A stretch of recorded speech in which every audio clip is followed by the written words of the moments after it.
And you probably remember this. It was only about 3 weekends ago when an EF1 tornado tore through Stoughton with very little warning, damaging nearly 200 homes. A new weather study underway in Wisconsin is focusing on tornadoes like this that can be very difficult to warn you about. Dana Fulton spoke with some scientists involved in this project and shows us how this will help meteorologists here in the Badger State.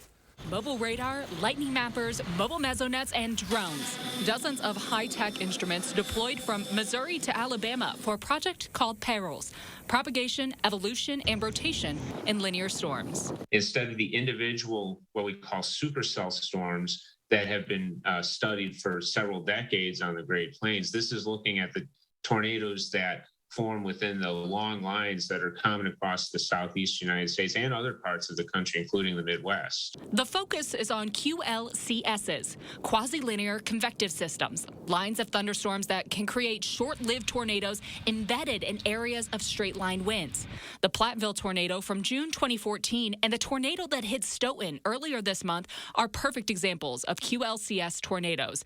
They form too quickly to even issue a tornado warning. The list of career scientists who are involved in this project is really impressive. This is some of the most senior, most experienced people in severe weather and tornado data collection are all involved in this project. Perils has three main goals. First, by putting stationary units out in front of the storm line, it's to understand the environment which these storms form.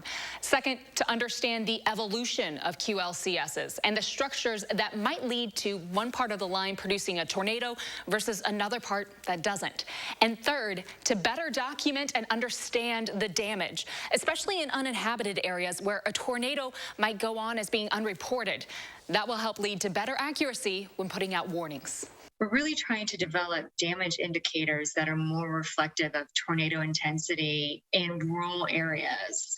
A lot of this work really stemmed from doing satellite imagery analysis, right? To be able to look at and identify tornado damage paths in remote areas that you really don't have access on the ground. Better radar, new satellites, stronger computers, and special cameras.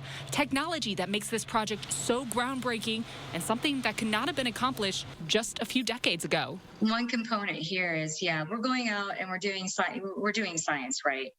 But we also recognize that this science has a benefit, and it has immediate benefits to folks. The lessons learned from Perils will help organize where to send resources and with recovery planning for rural areas across the country. We know that more and more people are moving out in rural areas, right?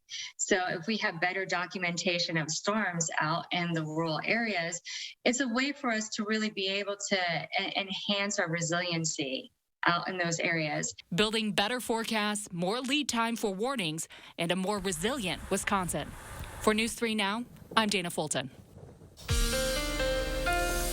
Well, Gary's back. And Gary, how is this project going to help you guys? Well, those QLCS thunderstorms that produce tornadoes, the lines of storms, those are just very difficult to warn very much in advance because it looks like straight line winds more than anything else. Couple good examples. This is the radar from the night of the Platteville tornado back in 2014. See, looks like a line of thunderstorms. You don't see those individual supercell thunderstorms that we often talk about, and there's where the tornado developed. About an hour and a half later, the storm moved eastward into Dane County. The Verona tornado, part of the same line. Again, that one we had a little more warning because we could start to see some rotation as the top of the line started to curl around. But all things considered, I mean, those are the tough ones to do, and they give the meteorologists nightmares so that, it's just hard to get the warnings out in advance. Yeah, it's fascinating. I don't know how you guys keep it all straight, really. Well, sometimes, it's luck more than anything else, especially in those situations. We want to try to use the science to get rid of some of that luck.